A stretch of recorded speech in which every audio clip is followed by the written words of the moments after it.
Today is April 1st, and this is Citrus TV Now. I'm Cora Mayer-Costa. Here are today's top stories. Now that it's April, Syracuse University will be celebrating Asian American and Pacific Islander Heritage Month. Nationally, AAPI celebrations happen in May, but SU starts this month to get extra events in before students head home for the summer. This year's theme is Harmony in Heritage.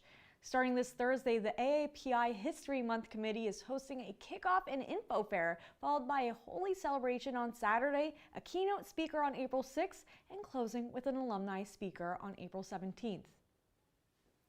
The Office of Academic Affairs is hosting a conversation about the ongoing conflict in the Middle East in just an hour at Byrd Library. Dean of Hendricks Chapel Brian Conkle, Muslim Chaplain Amir Durik, and Hillel Rabbi Bear will be speaking at the event. All students are invited and RSVP is not required.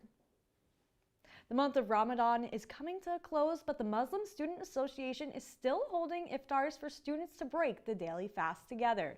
This Thursday, MSA is hosting a special iftar in collaboration with Syracuse's African Student Union. The event will take place in Falk at 7 p.m. There is limited seating, so students are encouraged to complete the mandatory RSVP as soon as possible.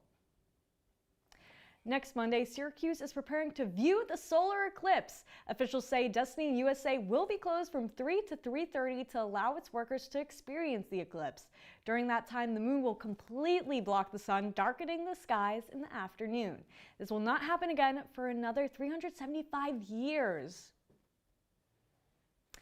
Syracuse officials are seeking federal aid now that the Internet Affordability Program is coming to a close. Last year, Syracuse enrolled in SurgeLink, a broadband internet that covers underserved households. Since the FCC announced that it will no longer fund the service starting this month, Syracuse lawmakers are urging federal officials to fund the internet program. The city says that without this federal funding, families will be forced to trade off essential needs for internet access.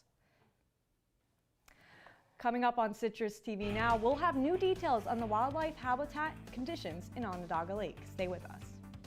Hey Bobo, do trees tell each other stories? I'm sorry, I'm afraid I don't know that. Hey, why don't we go find out? Listen. Do clouds take naps? I couldn't tell you. Dad, do stars visit their friends? Look!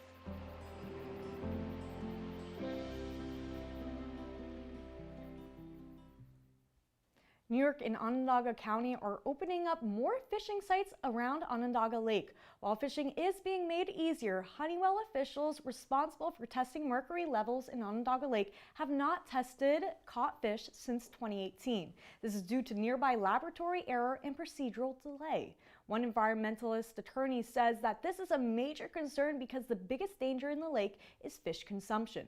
The Environmental Protection Agency plans to review the Onondaga Lake project in 2025, which will give insight on the safety of consuming Onondaga Lake fish.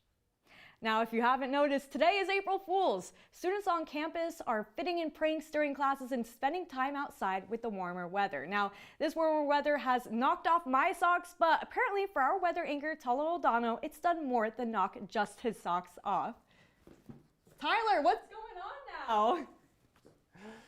Thank you so much, Cora. As you can see, there's a little bit something different about how I look. I did get a haircut. Now, it's going to be about 53 degrees outside right now. Nothing too major. The sun is out. It's shining. People are having fun on the quad, and they were enjoying the warm weather. Some sad news, though. It's going to get a bit colder tonight. It's 47 degrees once it gets into that 8 p.m. range, and it goes kind of down further after that, going into 41 at 3 a.m. And if you look at throughout the rest of the week at our 3-day forecast, it's going to get sadly a bit colder. It's going to start raining too, and there's even a chance of snow on Thursday. As you can see, there's going to be a lot of rain. Temperatures are going to dip down to the mid to low 40s and even get down to 40 degrees exactly throughout the end of the week. But that's all I got for weather. Back to you, Cora.